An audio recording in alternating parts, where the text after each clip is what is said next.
Well, good evening, ladies and gentlemen. Welcome in to your final Sunday evening of Season 9. So the final round this evening of the Tanso Racing Group, Round 8, Heat 1 and 2 up and coming for you. Now, we are at Mount Panorama here today. Obviously the full circuit and a famous circuit of that as well. All 23 turns involved here this evening with a tricky uphill section and not so easy downhill section either. Plenty of straights for people to get some overtakes done, but a lot of single file areas where it's not going to be easy to make some moves and potentially going to be catastrophes for those more aggressive drivers. As you can see, we are 5 minutes away from jumping into qualifying, so before we do that, let's just have a little look at your standings then. So your pros are as follows. Daniel Wareham leads the way on 530 points. Mark Brown on 475 points. And we've got Scott McFall on 425. Jack Holland in P4 with 362. With Tom Bland 316. And Raz Harper 146. Going towards your Pro-Ams then, we have Dan Forster in P1 on 538, Lee Rylands in P2 on 535, then we have Peter Woodmore on 399, Neil Kennedy on 345, then we have Sean Webber on 325, Mark Proctor on 219, Kevin Woodmore on 158, Scott Kostrick on 120, and Frederic on 107. Looking towards your AMs then, we have Peter Duke leading the way on 580 points, and we have Scott Brown on 514, then we have Craig Corish on 438. They are your top three sitters for the AMs at the moment. Michael Walters on 423, Tim Walters close behind that on 367, John Johnson 348, Adrian Hadfield 345, then we've got John Kenny on 285, we've got Terry Atkinson 254, Stuart Briley on 229, Jordan Hadfield on 190, Michael Elms on 149, Chris Moore on 139, Sean Atkinson on 132, and Vincent Vaught on 38. So those are your point standings this far into the season. Obviously, like I say, this is the end of the season here tonight. Final 2 rounds.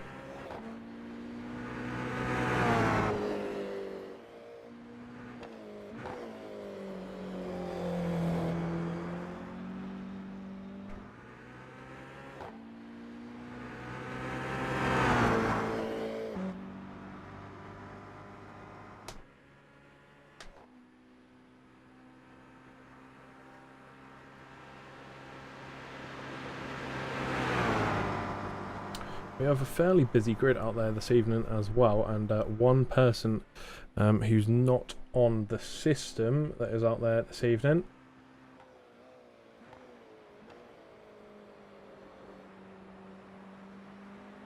And that man is Eric Ronenberg. Don't have him down on the listings here, so we don't know what class he is in.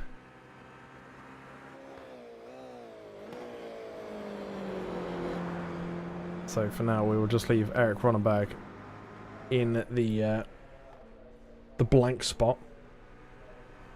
I haven't been advised that we had anyone join him, but it's the last session of the season. So it's a good chance to actually jump in, give it a tester, and see what you think, to be fair, with the whole running and the setup of everything.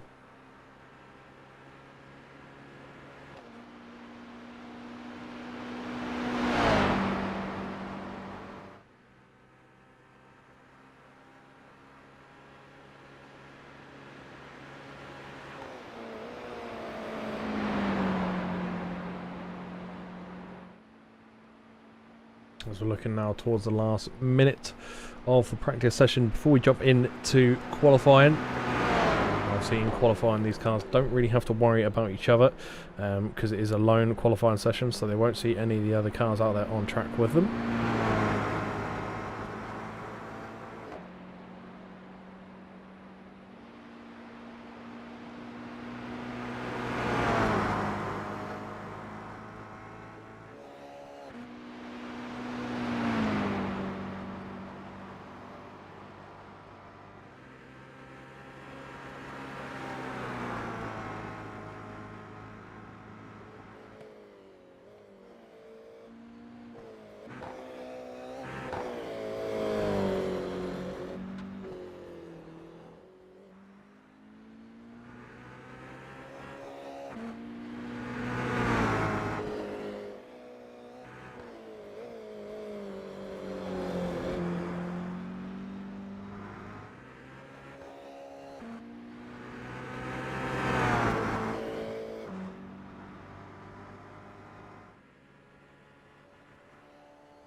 And there we go. We've just reached the 30-minute mark, so now just waiting. I was going to say for the session to kick in and get the qualifying underway, and it looks like it's done just that. As we get ready here for the qualifying session, the lone qualifying session up and coming.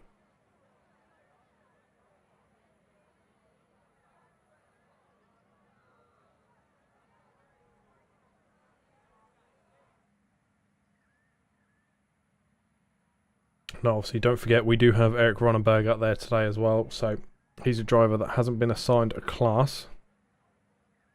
I don't think he's been on our listings this season, but I will do my very best to count him in for the positions as best as I possibly can for you. But it's not going to show him up on the timing tower.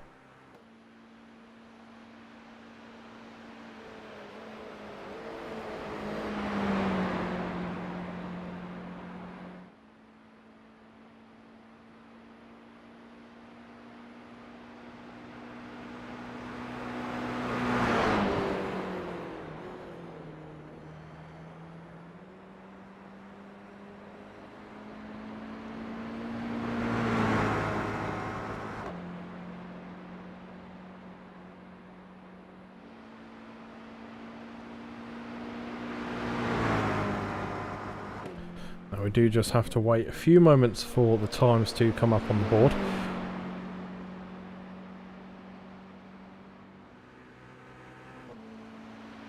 We'll bring up your track map though, on board with Adrian Hadfield at the moment.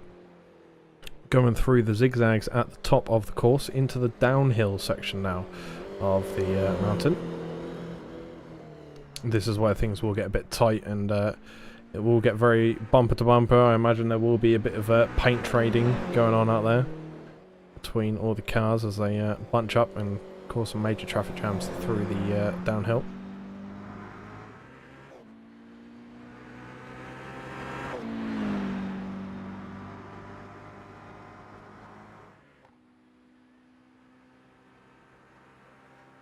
So this is the long straight down to the final couple of corners of the lap.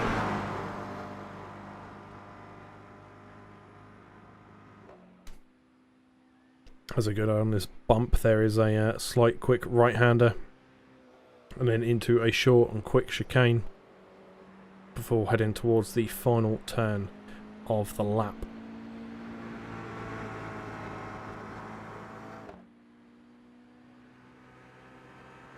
And there is the final turn into the braking zone now for Adrian Hadfield. One tyre lifts up off the front corner. And the start-finish line was just there, and it's not where the marshal standing, or the flag bearer standing on the left-hand side. It is a little while before that, so that's a key thing to note.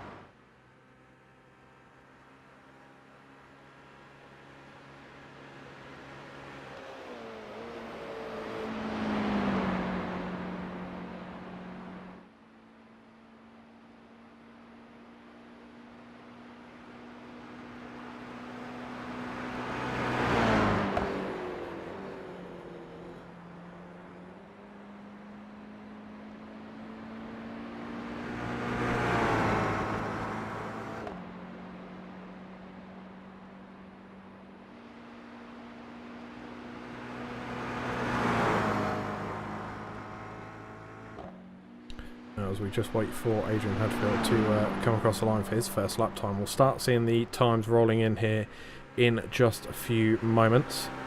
As these drivers, I believe they do have 2 or 3 laps to get their lap times in, so 2 or 3 chances to get their quickest one for the session. And they've got 10 minutes to do that in. We're already 4 minutes 20 into that 10, so nearly halfway. And it's looking like about 2.5 minutes per lap, roughly, as an estimate.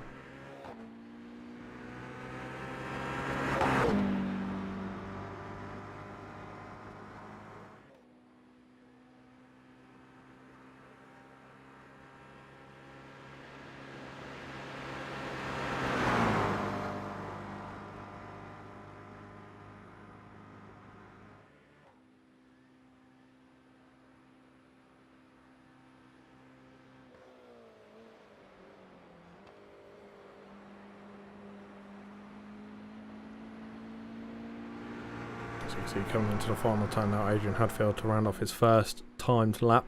And a clean lap at that as well, no off tracks. Some would say it's fairly difficult to get off tracks around here, but I would disagree with that, and I think it's very possible. And there we go, we have managed to fix the timing tower now, so you can see Eric Ronenberg is on the timing tower, so all positions you will see on the left hand side are now true. And Adrian Hadfield, you have the delight of being the car of focus for this qualifying session as well, sir. So putting a good second lap for us if you could, please.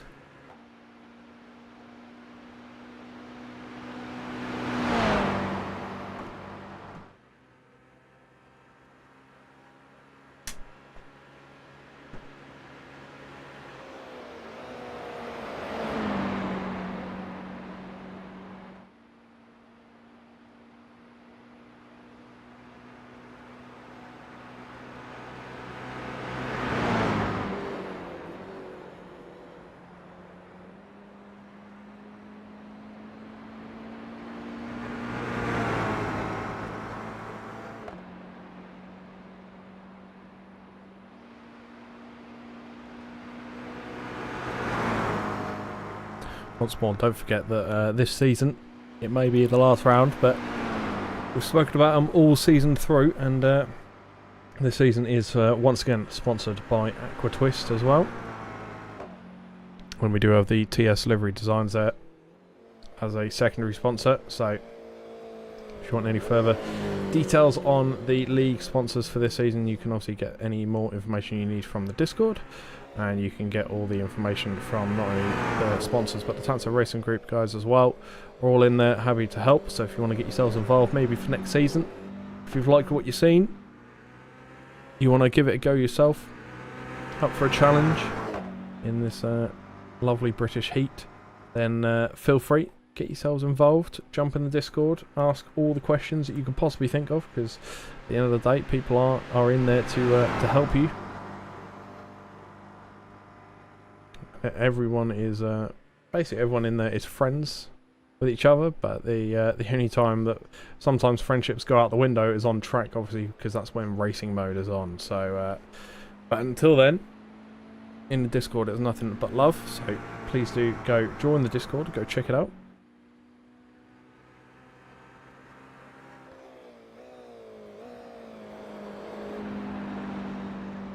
That's the exact reason why I wanted to get Eric Ronenberg on the timing tower, because it seems to be very quick around here, and that would have put more or less the whole table's position off by one, but luckily now that we've managed to fix it, get him on there, it is now all sorted. Now the car of focus at the minute, Mr. Hadfield, P8 overall, P2 in the AMS. Not a bad job for him so far. So your leaders are Scott McFall for the pros, and not only that, but overall. Then Dan Forster, P1 for the Pro-Ams. And then we have Peter Duke, P1 for the AMS. And you can see Forster and Peter Duke not too far away from each other, being that they are separate classes. So that'll be a battle to look out for. Now it looks like Pro-Am wise, we only have 3 Pro-Ams out there today. So all 3 of those Pro-Ams will be happy, because they're all guaranteed a podium. So it'll be more fighting for overall position, I think, tonight for those guys. So you can see Dan Forster, he may have P1 for his class, but that P3 overall is just ahead of him. But obviously in the race anything can happen, these are just lone qualifying times, so it does all change once all cars get out on track. And when I say all cars, all 17 of them. As you can see there, 15 have put times in. There are only 2 cars that haven't put a time in this far.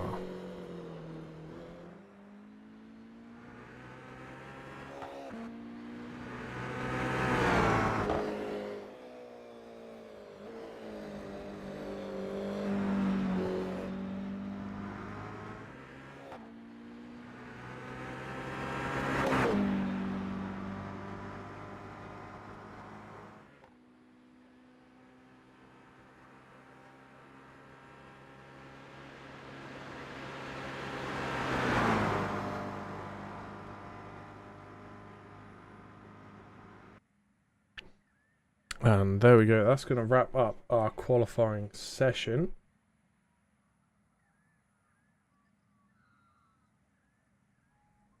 we look to bring you your grid now. So Scott McFall does lead the way. Eric Ronenberg P2, Mark Brown P3, Dan Forster P4.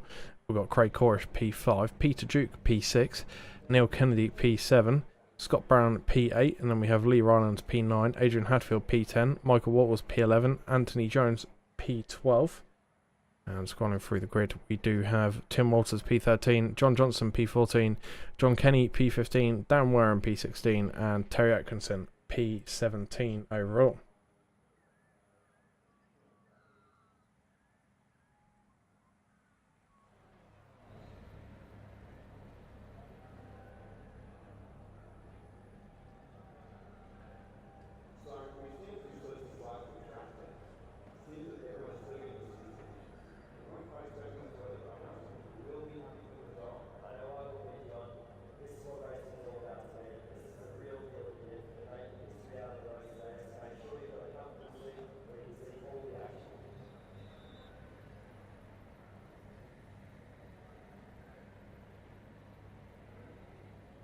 Just wait for all the cars to make their way onto the grid.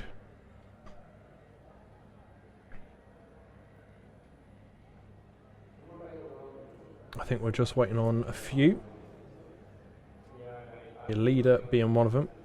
We've got Neil Kennedy, Scott Brown, Adrian Hadfield and Tim Walters.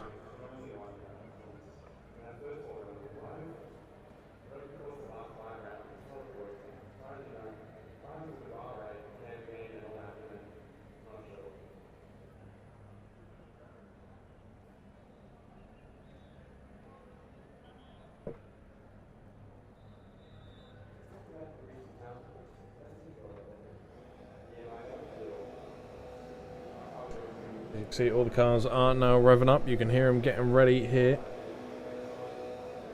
as the lights are up and we're underway. There goes the green flag, and a good start for your leader there, to be fair.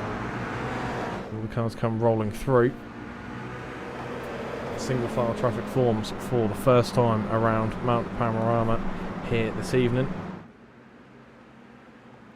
The leader got a fantastic start actually, Mr. McFall. Half a second up on Eric Ronenberg, but doesn't mean a lot on these long straights here, because that can easily close up. And speaking of closing up, looks like Mark Brown is instantly going to try and close up that gap, and does so indeed. Gets in front of Eric Ronenberg. Pushes his way up into P2 for the number 343. See Peter Duke now going side by side as well, with one Craig Corish there. Side by side up the mountain is not something you see every day, but obviously these GR86s a little bit smaller in the car world, so plenty of opportunity there for these guys to try and put their nose up into places they wouldn't normally if they were driving bigger cars like the GT3s, for example, which would struggle going side by side through this circuit.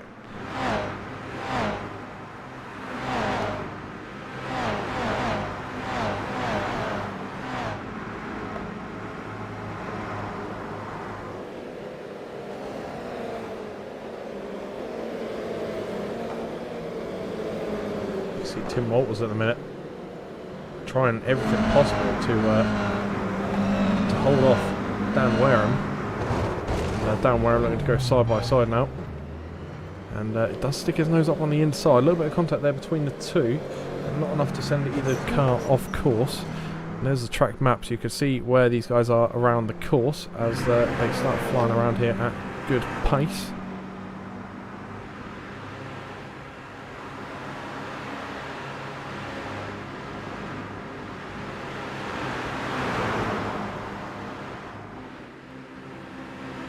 Tim Walters has done enough at the moment to fend off Dan Wareham, but is it going to be enough into this right-hander? He's going to have the inside line though on Wareham. Now, does he use that advantage he has there? No, he doesn't, unfortunately, and Dan Wareham does sneak his way past. We can see there was a car off track there, and that is Neil Kennedy.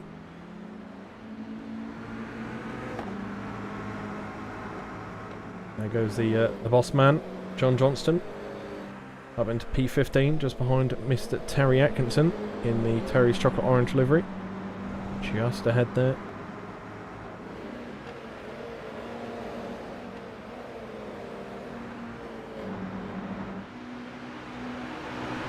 lovely view looking up the first long straight, seeing all these cars, and then also you have the crowd in the background. Fantastic, fantastic scenery there.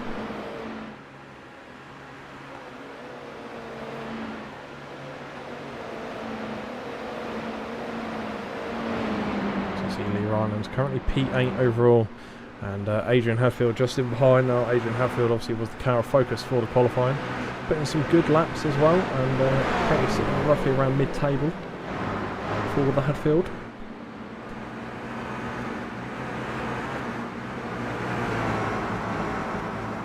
And I believe we only have one of the two Hadfields out there this evening as well. I don't think we have both of them. Neil Kennedy now trying to take the fight to John Johnson, going around the outside line on the uphill. Risky strategy, but a strategy that could pay off. As long as these drivers hold their nerve and give each other enough respect, which they're doing so far. They're still side by side pretty much through this uphill, and now they've fallen back into single file traffic. So Neil Kennedy didn't feel like he had the move on there, so pulled out of it very sensibly. Now sits only 3/10 behind Mr. Johnson though. Here's some scraping with the wall, I think, just up ahead. I think that's Dan Wareham that's had a bit of a struggle there. As you can see, Neil Kennedy, I thought was going to get a move there and sneak his way up in the inside line, but again keeps at safe distance and doesn't go for that move in the end.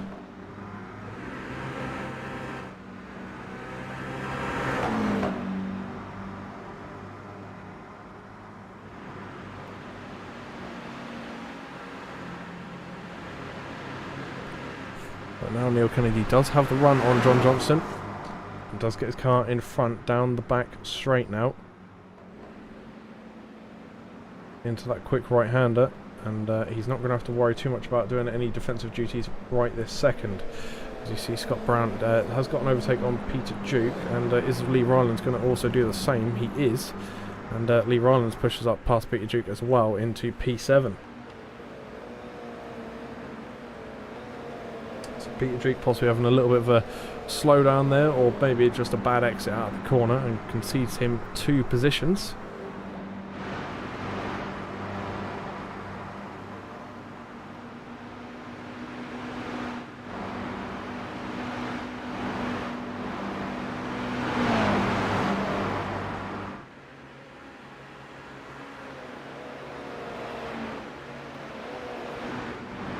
Again, one Neil Kennedy looking to take the fight once more to Terry Atkinson, and does get his nose ahead again up the long straight.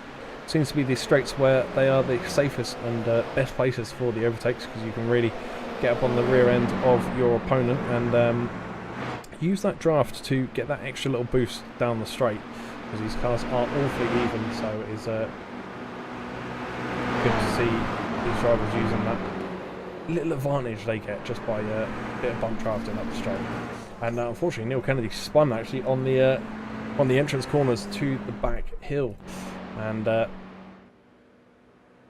this man is someone that's done pretty well this season, to be fair. Now Mr. Kenny, please do forgive me for this if I do get any of it wrong, but from what I'm aware, John Kenny and I believe it's Vincent Vaught both run for the same team, or both drive for the same team. I think it's Driving Without Limits, or Limitless Driving, or something along those lines. Anyway, I apologise if I don't get the details exactly correct. But they use certain simware which allows them to be out on track with basically with any form of disability or equipment that makes things a little bit easier for them as well to race with those people that obviously don't have the same disabilities as John Kenny does or Vincent Vaught, and they've actually raced throughout this season and had a good season as well. They've both scored points this season, and yes, may not be the quickest cars out on track, but we've seen John Kenny in amongst some battles, especially going back to Mugello, and the same for Vincent Vaught as well. We've seen Vincent Vaught amongst some battles as well, and it's great to see that the fact that there's no kind of disability that splits races up from each other. Doesn't matter on the background of the racers.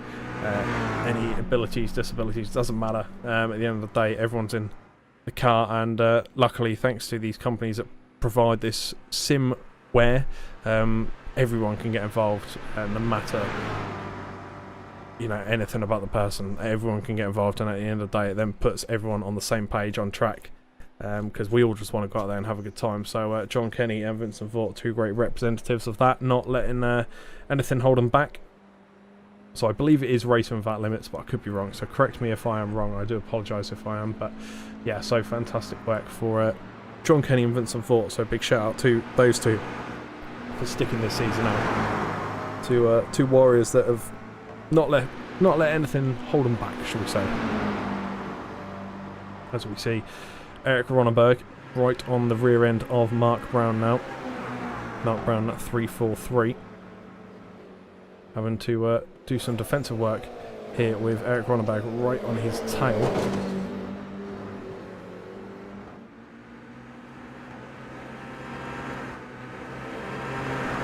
I can't tell, but looking at Eric Ronenberg's helmet there, I think that's an eye. But if that is, that's a rather large eye on the front of that helmet there for Mr. Ronenberg. Cyclops behind the wheel. And in fact, that is a massive eyeball helmet there. So one eye Ronenberg is currently running P3 as it stands at the moment. Here he is behind Mark Brown then. As you can see, they tuck two wheels onto that extra bit of tarmac they have there on the entrance, should we say, into that quick right-hander.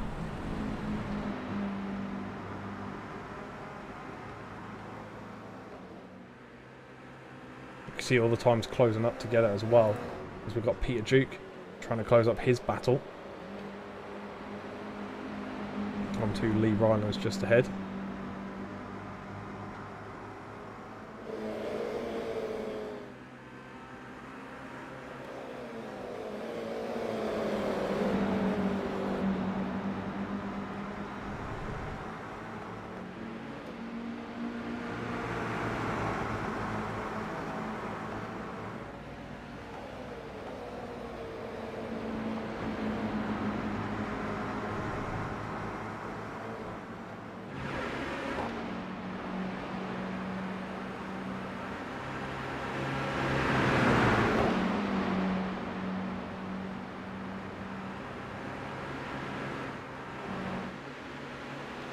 As you see, Peter Duke once more trying to put the pressure on to Lee Rylands now, coming up into the uphill section.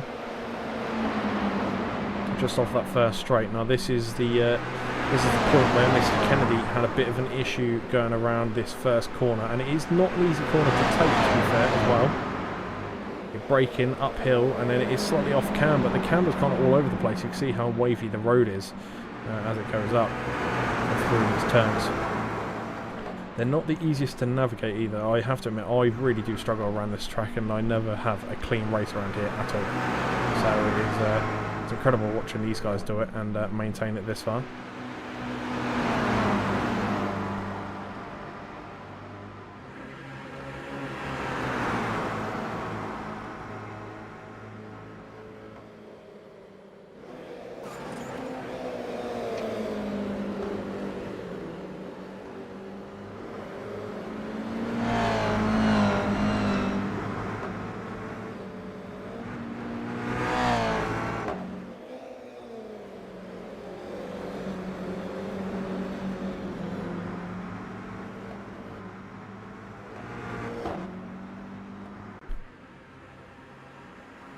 Apologies for the quietness there.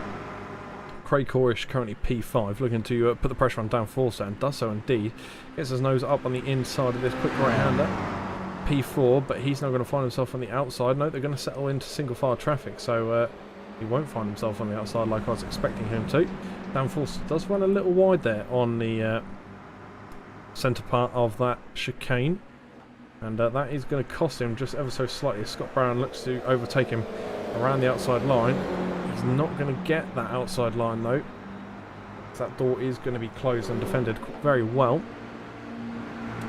as a number 58 is going to have to settle for the single file traffic right now, but possibly could get a move done up this start straight here, or this first straight, shall we say.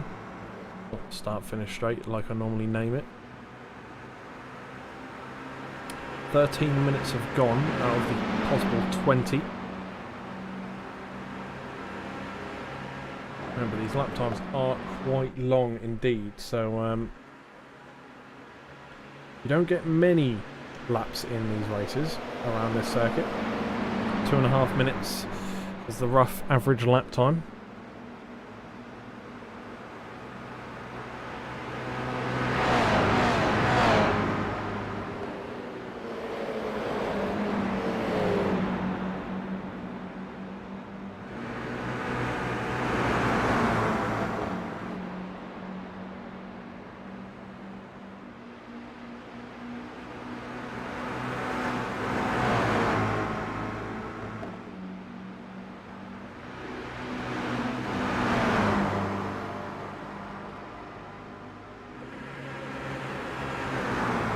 Still at the minute, just in P6, but not by much. Danforcer just up in front, doing, well, the best he can at the moment to keep Scott Brown at bay, but this section normally is single file. It's the, ooh, I was going to say it's the straights where he's got to look out, but unfortunately I think the hill kind of chewed up and spat Scott Brown out at the wall, and that's going to cost him a bit of time, but if he gets a good exit here, he could close that time down. But it's 2 seconds almost, so it's going to be a big job to do. But I'm not going to write him off just yet, because we've seen all sorts happen this season, you know. We've seen bigger gaps close down. All it takes is a couple of corners. And that could be all that she wrote, and that could be all that's needed.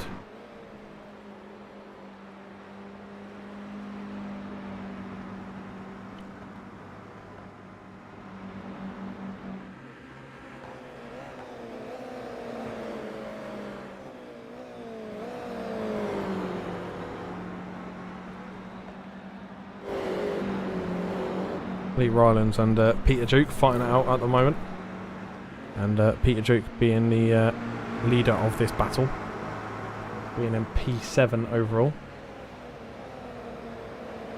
just ahead of Lee Rylands with their bright green wheels. Quite a common thing, I feel like, in this league, to have the bright green or bright blue wheels.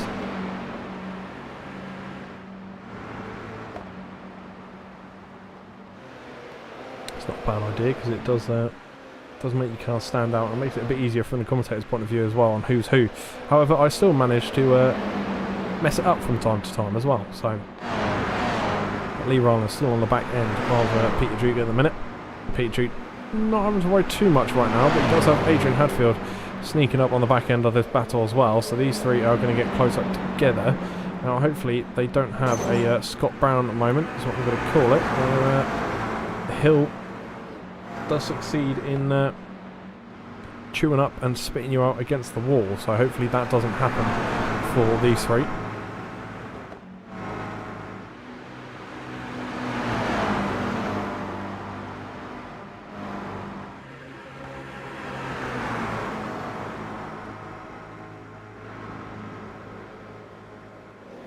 See, into the braking zone now, into the downhill section. They cross over that peak. And now it's all downhill. You can see the hill did have that kind of effect on Mr. Hadfield there, and by the sounds of it, same with Dan Wareham, who's very slow there in the downhill section. I think exactly the same had happened to him in against the wall, but remember there is no damage in these races, so if they hit the wall, it's not a major issue. It's going to slow them down quite a bit, but in terms of getting through the race, it's not a bad thing.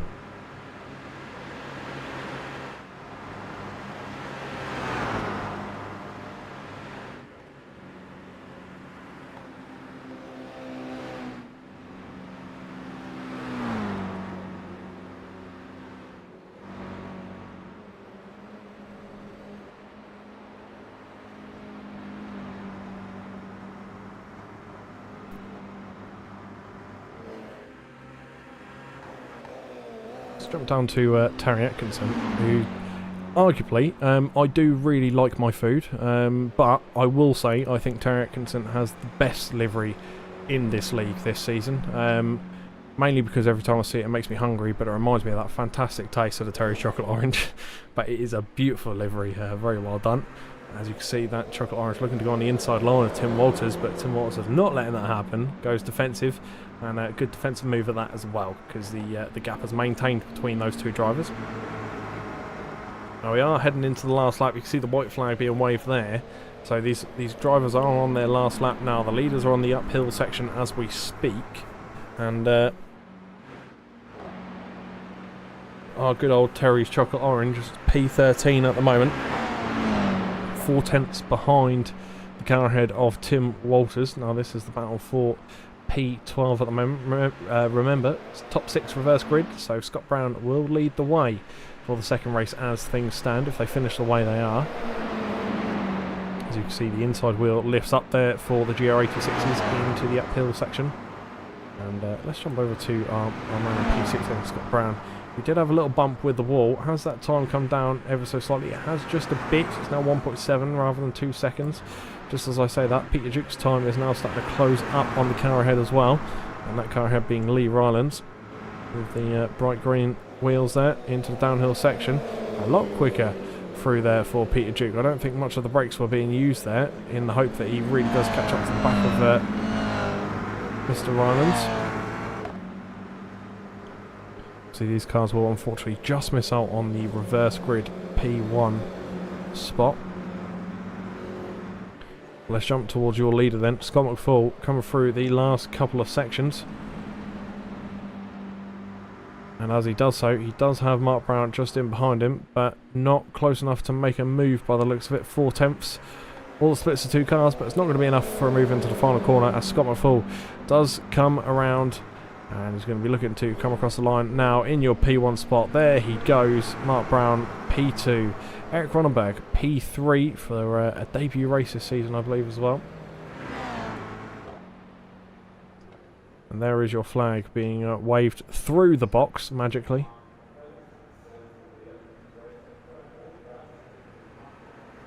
As we see your racers come across the line there.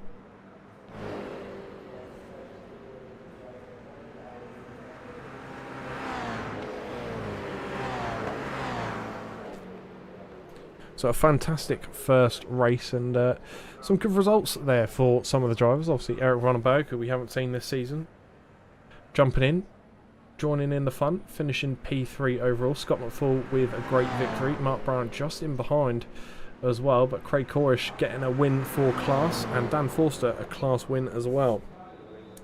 So some good spots there for those guys, and Scott Brown got P2 in his class, but he's got that reverse grid P1, so that's going to be something fun for him to use for the second race this evening and the final race of the season as well. So this is what it all comes down to now. This is where your champions are going to be crowned as well. As here comes the final car, Anthony Jones across the line.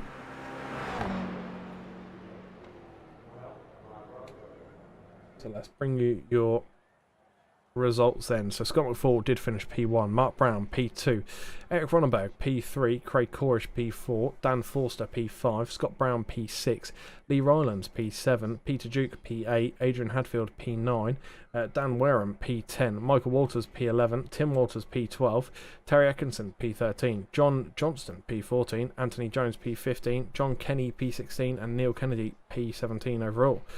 So, like I say, some fantastic results there for some of the races this evening. Now, what we're going to do is we're going to pop over to our thumbnail screen, and this thumbnail screen will just be up for a few minutes while we enter this 5-minute intermission, where these racers will get a chance to warm up. As you can see there, we're in nearly a minute already, so we'll be back, and commentary will resume in just a few moments before race 2.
Well, ladies and gentlemen, we are back and we'll bring you your lineup here in just a few moments.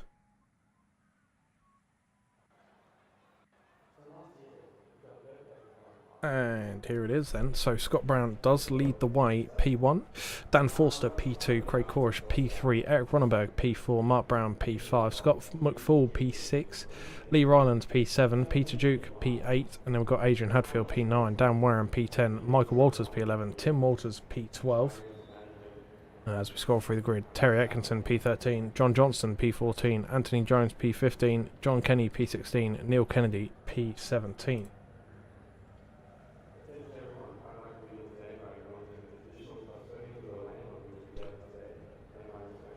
So that is your grid lineup here for this evening, for the second race and the final race. Not only this evening, but this season as well. As this is the end of season 9. Into first season of double figures for Tanso for the next one out. As the racers do rev up their engines and get ready to rock and roll once more here at Mount Panorama. And it's green light, we are off and underway, and instantly Eric Ronenberg pulls off to one side and jumps straight to the pit. Not too sure for the reason behind that, but we are down a couple of cars. Mr. Kenny and Atkinson are both out as well.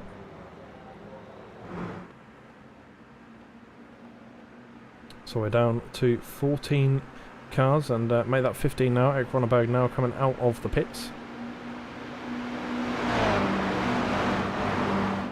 And we'll do the normal. Battle box and track map are all up and ready.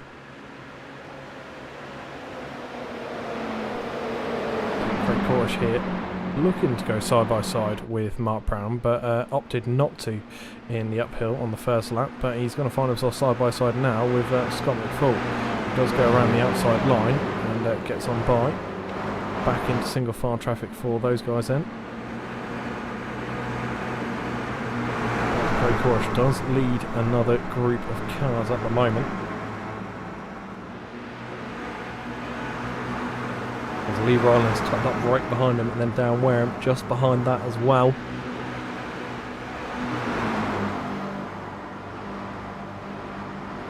And I reckon it's going to be any moment now where we're going to see these guys go side by side, and just as I say that, down Wareham looks for the move at the inside of Lee Rylands, and a very, very good job there. Into the downhill section. Remember, there's an extra 5 minutes of this race as well, and that's one thing I forgot to mention. Said it all season long, and it's the final round, and I forget to mention it. But yeah, extra 5 minutes of racing for this second heat. As we see the 373 of Dan Wareham now coming down and trying to crack down onto the rear end of Craig Corish. Look up towards Scott McFall. He's now side by side with Mark Brown. Mark Brown currently sitting in P4. Scott McFall does have his nose just ahead, but that, just as I say that, has changed. As still side by side, neck and neck at the minute into this chicane. Mark Brown really not wanting to give that position away, and he doesn't give it away. And he actually claims that P3 spot back. So the podium is still on for Mark Brown at the minute, but Scott Brown has every chance at that position as well.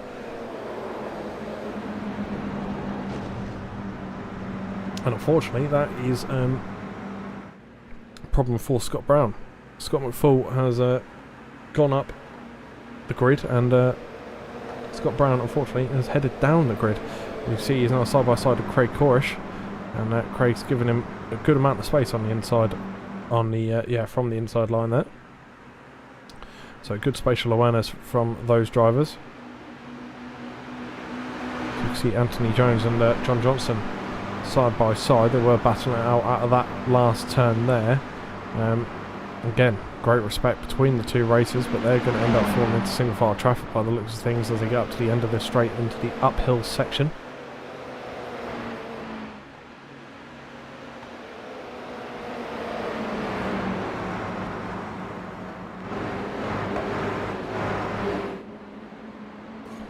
Just as I start talking about that battle, you've got Mark Brown once again trying to close the gap down to the two leaders.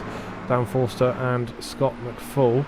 They're just up ahead, P1 and P2. Mark Brown is with Dan Wareham at the minute, and they're in same livery, same team, but they are both fighting for their position. Obviously in the same class. You can see the classes split up there from the colours in the top left corner of the screen. And just to help as well,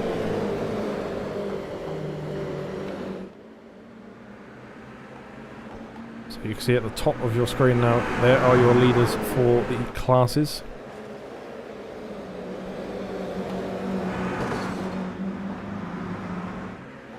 And you can see which colour means what as well. The Pro-Ams are obviously the yellow colour.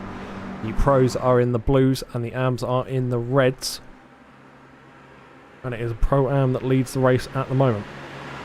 Mark Brown now finds himself under pressure, and pressure at that as well, as in fact Mark Brown moves up a position and finds himself almost in the lead for the race. He does in fact, and Scott McFall takes the battle back to him though, as we see 3 Simtech cars all locked together pretty much.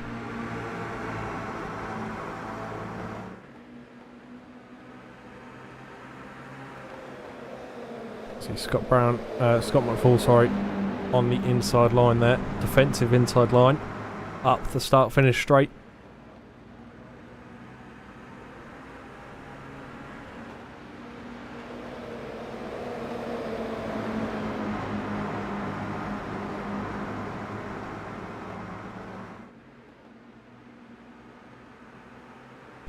This is going to be a tight battle, because from P1 all the way down to P7 it is all still to fight for. See side by side for Mr. Wareham at the moment, and just I say that, settle into single file traffic. That's Forster just in front of him. Now Dan Wareham is the only thing stopping a Pro-Am battle at the moment. Dan Wareham is sandwiched between P1 for the Pro-Am, so Dan Forster, and P2 of Lee Rylands as well. So Wareham is the only one stopping those two from battling.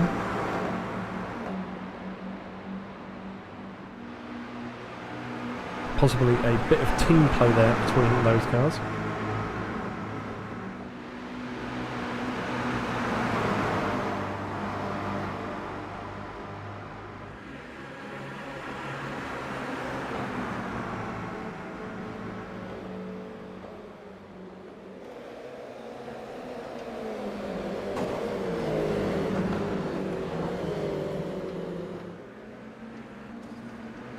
Ooh, bit of contact with the wall there for Dan Wareham, and that's unfortunately going to cost him a position or two. He falls down to the back of this pack now, which is P7. Remember I said they were all fairly close together. The only gap that's opened up now is between P2 and P3 of Dan Forster. Unfortunately, Wareham, that was splitting the battle for the Pro-Ams, is now not there. So what does that mean for Lee Rylands then? Here he is on camera right now. He is right on the rear end of Dan Forster. 2 tenths split the two cars at the moment. Just as I say that, Wareham is closing that gap very, very quickly on Craig Corrish. So Craig Corrish once again find himself under more pressure from Wareham. Both cars off track there and both resume, and Wareham getting into a bit of a drift and manages to hold the car and dive up the inside. In fact, I think Craig Corrish let him by, possibly a slowdown for Corrish there. Wareham moves up into P6. You can see him getting a bit slidey once again on that corner. Needs to be careful. Might be a bit of dirt mixed with heat on those tyres as well. Lee Rylands in P4. Still just on the back end of Dan Forster at the minute. 200 versus 282.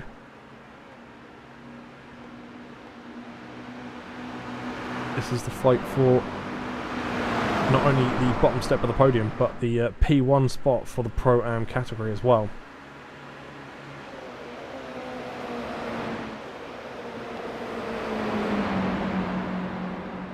So we see those guys go up the uphill section.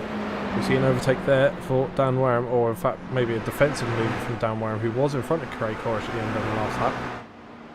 And he just got in front of Craig Corrish again here on the uphill section. a very close call there for him.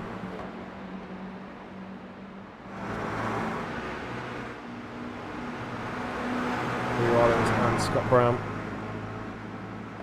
bumper to bumper through the uphill section.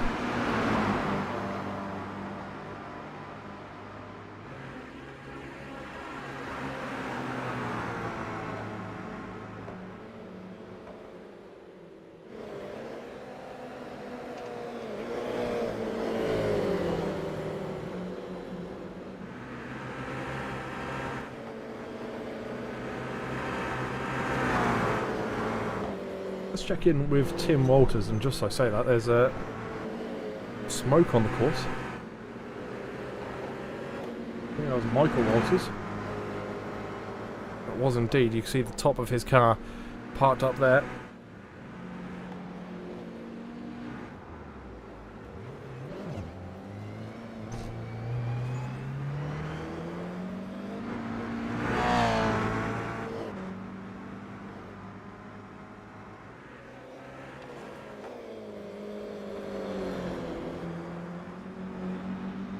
Not entirely sure what happened to Michael Walters. I think there's just a bit of a connection with the wall, and that kind of sucked him in and made things 10 times worse. It's one of them things on our racing rules. We have another off track there. Is that Peter Duke? That is indeed. See him in the bottom of your picture there. That's the problem with iRacing.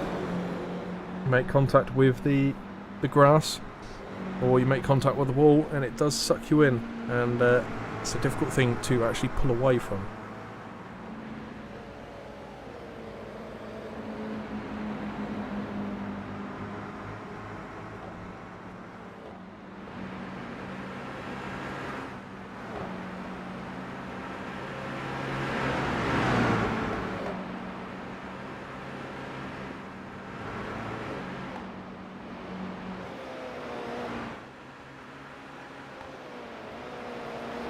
As you can see at the minute, all the cars are now starting to space out nice and evenly. One of the closest battles on screen is this one with Lee Rylands at the moment. He's right up onto the rear corner of Mr. Forster. And it's not going to be an easy job to defend here, because Rylands is going to force them side by side. And if the track was a little wider, we would actually be treated to a 3-wide battle here, because it looks like Scott Brown really could make this a 3-wide battle with the momentum he's carrying.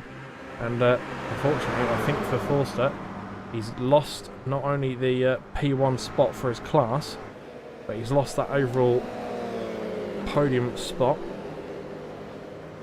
And I thought he was going to potentially lose 2 positions there, but Scott Brown wasn't as quick to react to it, and unfortunately didn't get any move done to put himself up for position.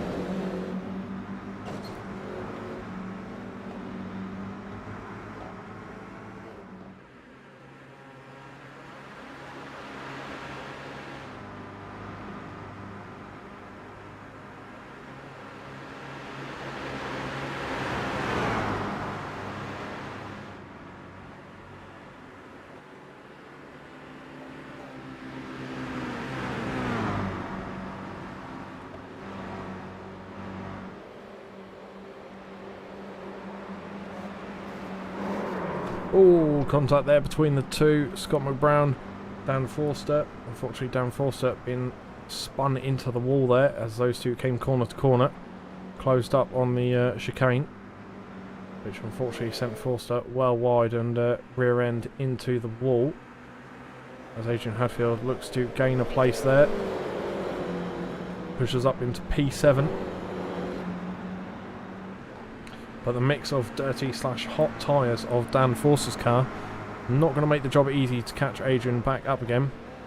But just as I say that, remember they are now coming on to the first straight, which is quite a lengthy one, and it looks like Forster got a very good exit out of there as well. And now what we're going to do is we're going to see that time start to slowly creep down. As you can see, it's already into the 5/10ths. When they left that corner, it was 6/10ths apart, and now we're into the 4/10ths apart.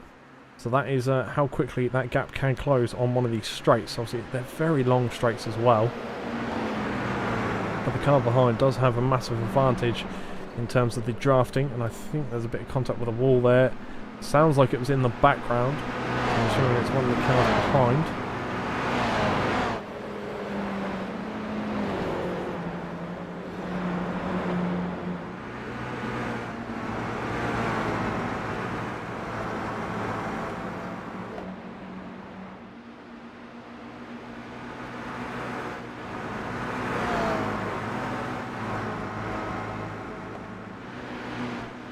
Look at what Scott Brown is doing then at the moment. Scott Brown has jumped up in front of Dan Wareham, sitting there just at the minute on the back end of Lee Rylands.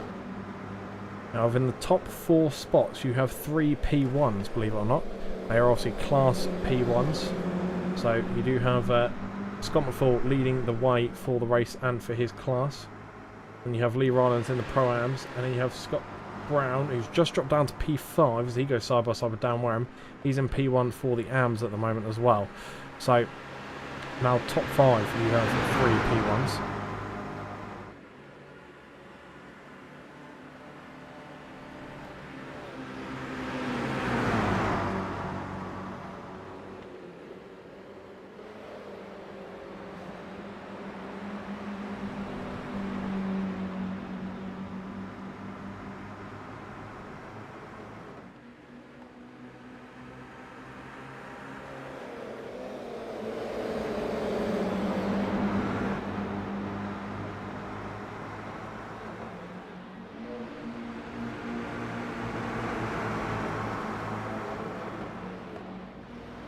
As you can see at the minute, side by side there for Dan Wareham, and Dan Wareham, wheels on the outside onto the grass. I think it's going to slow him down all the way up this straight now. Is he going to have enough momentum? Is he going to be able to just squeeze out Lee Rylands and force him around the outside, which will slow him down, but how much by? As you can see, they're now 2 by 2, just like watching Noah's Ark in car form as they come up through the uphill now. Dan Wareham sitting in P4 at the minute, squabbling with Lee Rylands for that P3. As their noses do keep interchanging, swapping positions, and they do eventually fall into single file traffic. Just as I say that, Wareham once again tries to bring it back side by side.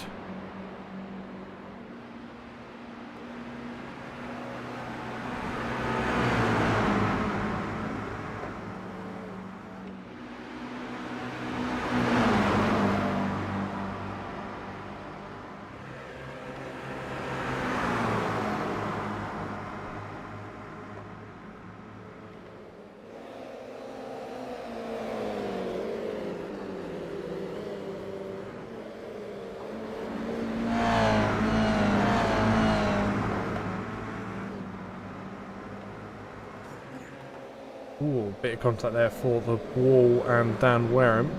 You see the scuff marks and you can hear it as well. There it is once more. Again, the worst place to get contact there with anything, in fact, is on the start of these straights.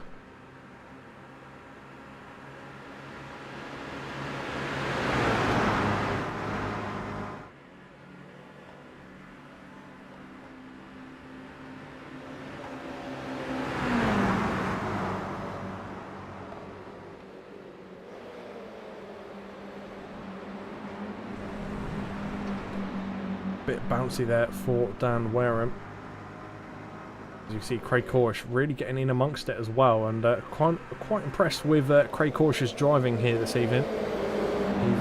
He's been amongst all the battles there up the top end of the table, so good driving out there for Mr. Corsh this evening.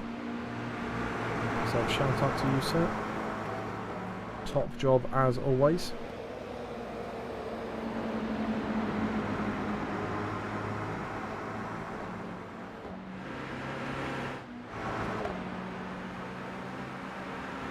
Scott Brown, what are you going to do to defend against Dan Wareham, who's now sneaking up on the inside of you on the long straight? That's not the position you want to be in on that outside line. This is going to be a tricky one to defend against, as we look at Dan Wareham, and I think he's going to take that. He is indeed. Scott Brown's going to get on the brakes a little early and let him on through, but It sticks him right onto the back end of Wareham now. So what is Wareham going to do? Defending up the tightest part of the circuit on the uphill. Because the moment Scott Brown gets his nose up on the inside, or potentially around the outside, they're going to be locked side by side for a couple of corners. Both of them hold their nerve and keep some steady progress and some respect between each other. I thought Craig Corliss was going to look towards going in for a side-by-side segment there, but didn't do so in the end.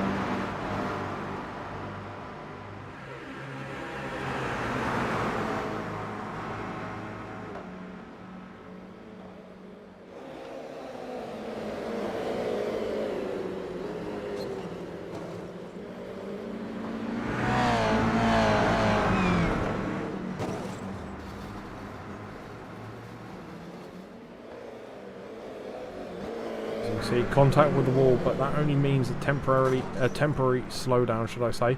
As you can see, it's going to cost Scott Brown there, but that only damages the car for a small period of time. The damage doesn't stick on the vehicles. It is a no damage race, so any bumpers that do come flying off or anything along those lines, they do ping straight back on again. So not the biggest of concerns there for these races, but Eric Ronenberg, I think possibly sending himself towards a pit start, as realise that it's the last race of the season and letting these drivers race it out, as he's now looking to crawl up from P14.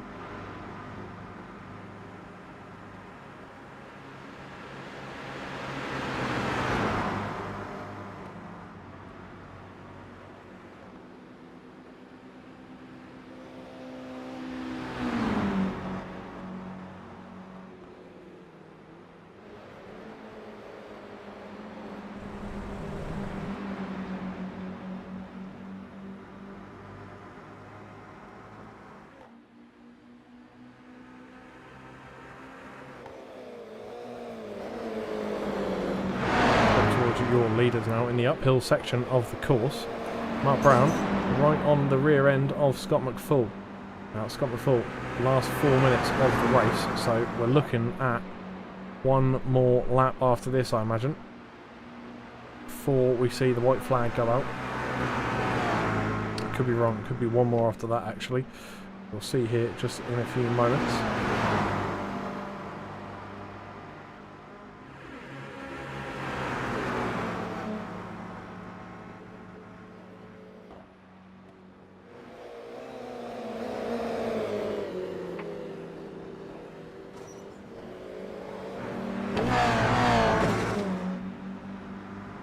See there how close things are getting. You can hear the scrapes of the walls as they come through these corners, and they're taking up every single little inch of this track that they possibly can, and trying to get the maximum momentum they can as they plummet through this course here on a lovely sunny day, Mount Panorama.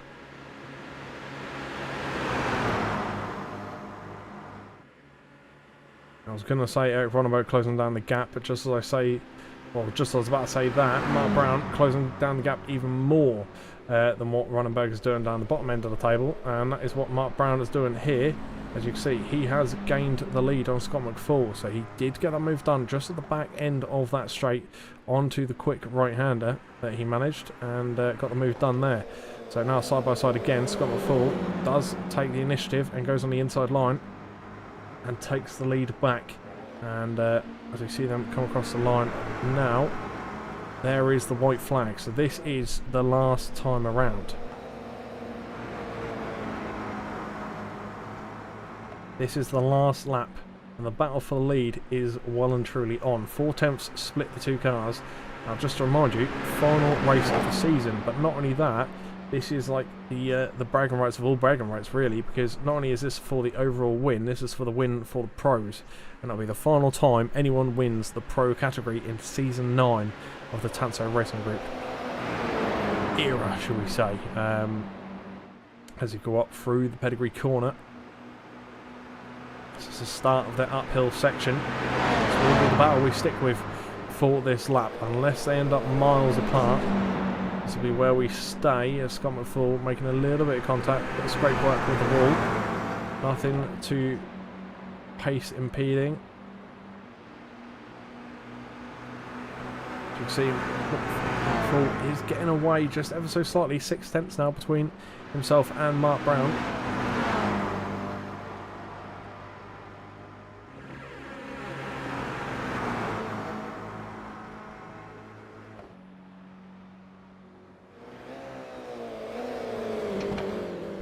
And just as I say that, I will switch to this real quick. Eric Ronenberg, person that's come out for a little bit of a joyride this evening, trying to get the inside line of Mr. Johnson, of the boss man. Don't make contact with him, whatever you do.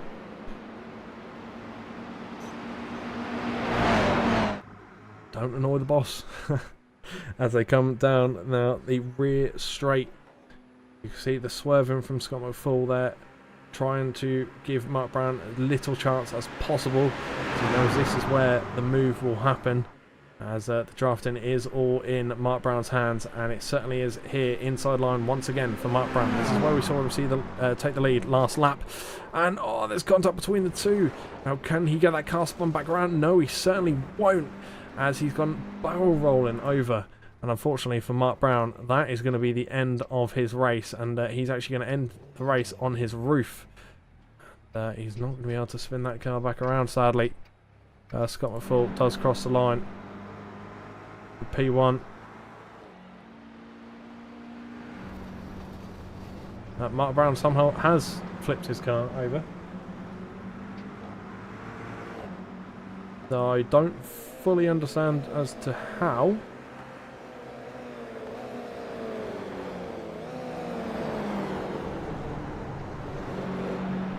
But he comes across the line eventually, I think with a slowdown in P6 for Mark Brown. So not the ideal finish there for him.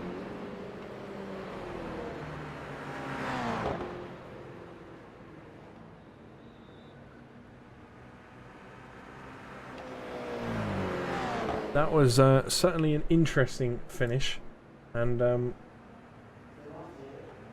I could be wrong, but I think there could be some strong words coming up this evening for some interviews here. But we'll soon see. There won't be.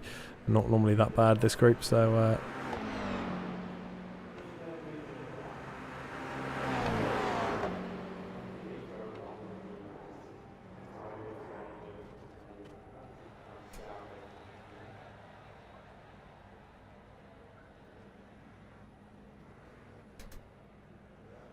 As we just wait for the P15 of Michael Walters, who's had a decent night out here this evening as well. This result may not have gone in his favour, but a good season overall. And there he goes across the line for the final time this season. Now let's bring you your results.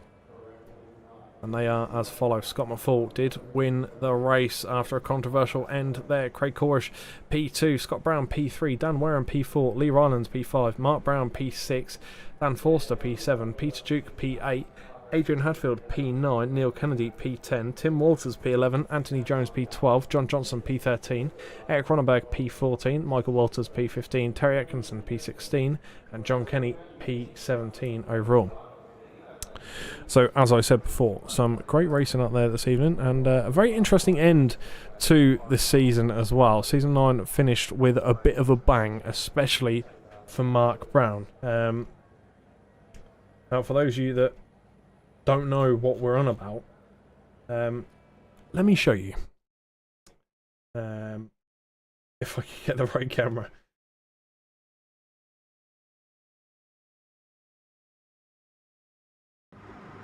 So have a little look here. So Mark Brown up an inside line.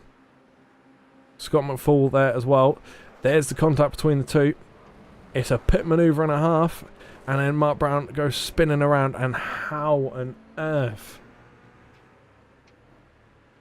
How Scott McFall has got away from that with his car intact, I will never know.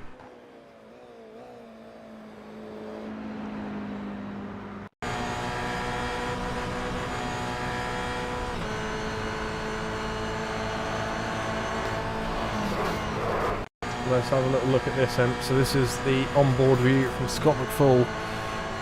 Right-hander, Mark Brown is on your right now. There he is. There goes the car. He doesn't know this, but Mark Brown's flipping, and it's like a Fast and Furious scene. There goes the car. As Scott McFall somehow narrowly avoids a horrendous incident.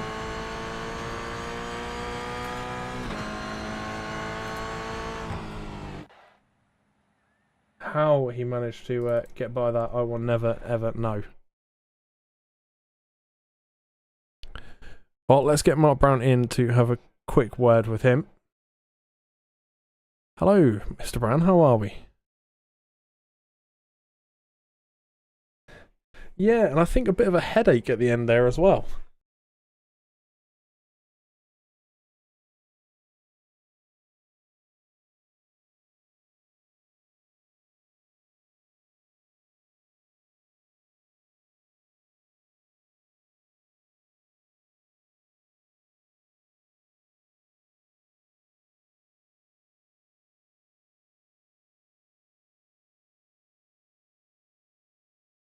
I would hit the wall going up the hill a wee bit and I'd lose a bit. And, we were always close there. If it was another lap now on the first race, I would have done the same thing because I just sort of got a bit of rhythm. But the last race there now, there was I had a look in on the second last lap, and then I knew I could do it. So I let him, not that I let him past me on the final lap, but he got ahead of me, and I knew myself that I'll do the same again on coming down the back straight.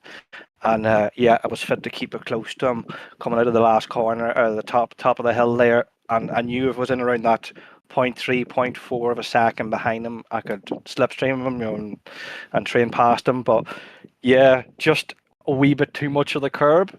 And when I come over the curb, the car, like by the time the car come over the curb, it was still up on like 2 wheels, and I couldn't hold, and just moved across into Scott. But hey, it was great fun. It was great fun. Hey, and I enjoyed it.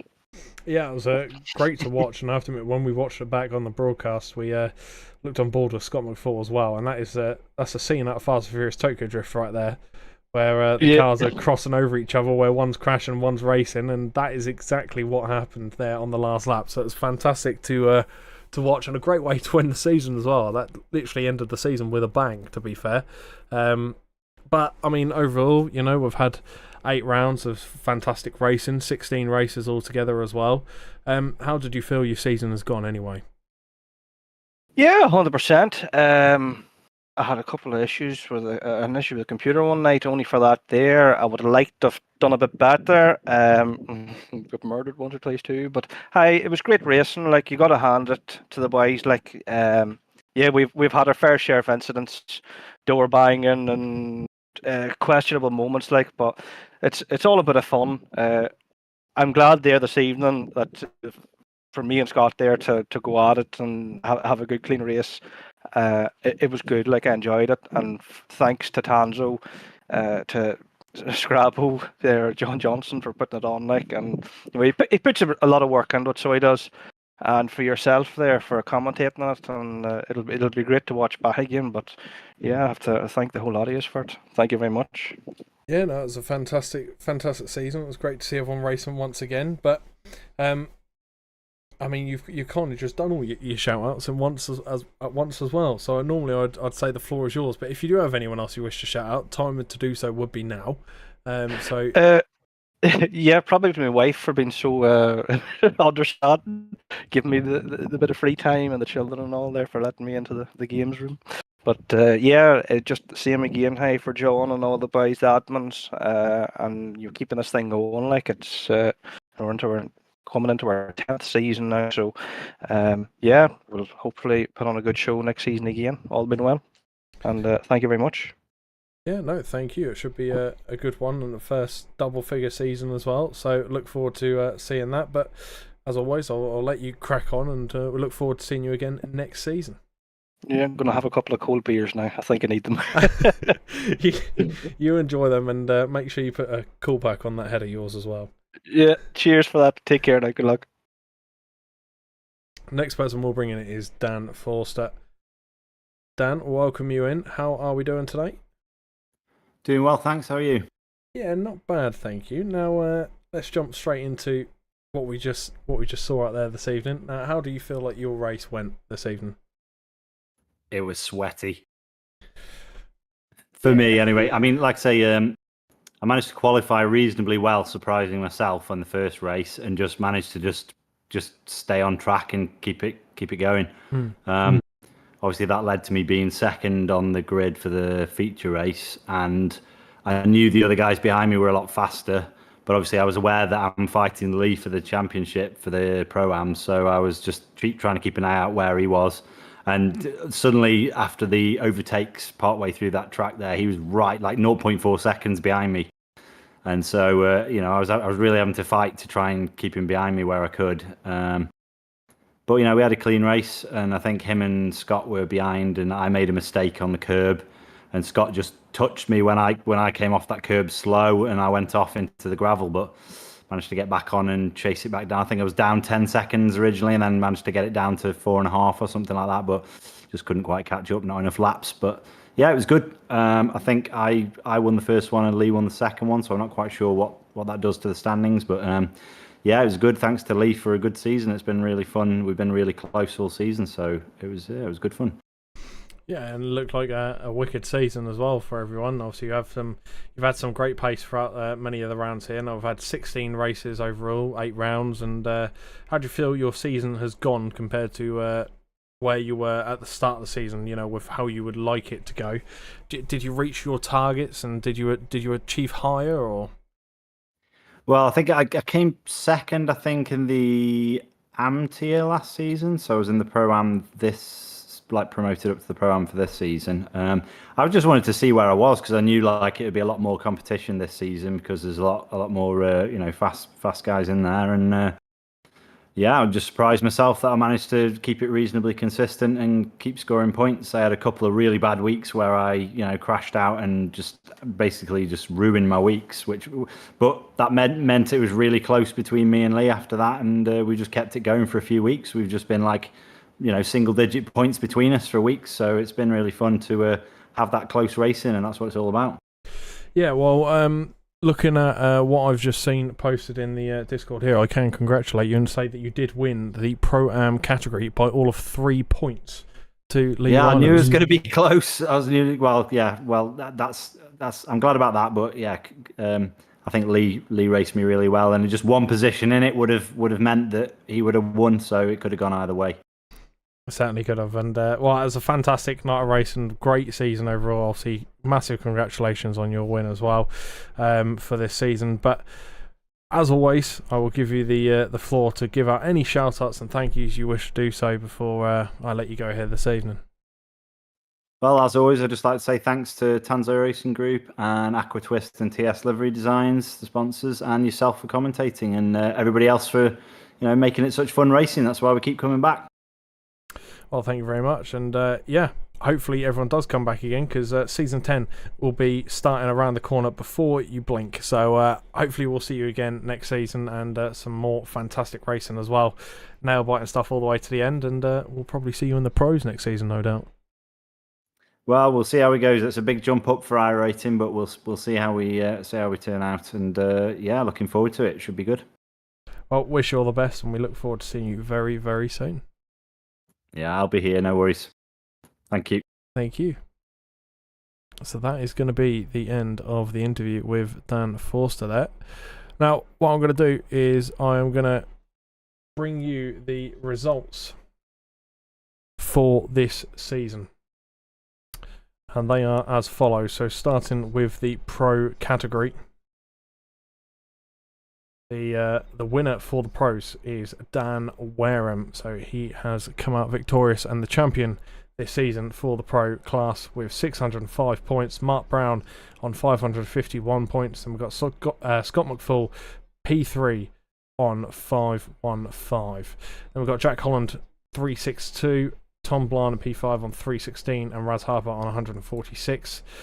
Coming into the AMS, Peter Duke wins the AM class and is your AM champion with 652 points. Then we have Scott Brown in P2 on 594, Craig Corish on P3 with 528, and Michael Walters on 481 in P4, and then from P5 down we have Tim Walters 427, Adrian Hadfield on 411, and then we have John Johnson on 402, John Kenny 308, Terry Atkinson 306, Stuart Briley 229, Jordan Hadfield on 190, Michael Elms on 149, Chris Moore 139, and then we've got Sean Atkinson 132 and Vincent Vaught on 38. And then into the Pro-Am class, and as you heard there, Dan Forster was your champion for the Pro-Am, so he finishes on 623 points there. Lee Rylands in P2 on 620, Neil Kennedy on P3 with 417 points. And then going on from that, we have P4, Peter Woodmore, 399, Sean Webber, 325, Mark Proctor, 219, Kevin Woodmore, 158, Scott Kostrick, 120, and then Frederic on 107. So a fantastic night of racing, and there are your 3 champions as well of each class. And as always, I want to thank you for watching all these broadcasts throughout the season. Your support really does help the Tanso Racing Group channel. Please do like, share and subscribe on the streams as well, as like I say, it is a massive help. And yeah, we appreciate the support each and every season. Season 10 is around the corner, double figures, and we look forward to seeing you all return for that. So if you want to know when the next season starts, join the Tanso Racing Group Discord, keep your eyes peeled, and you'll see the dates released in there. But until then, I'm going to wish you all the very best, and hope you have a lovely summer, and we look forward to seeing you next season out, Season 10 of the Tanso Racing Group GR86 Extravaganza.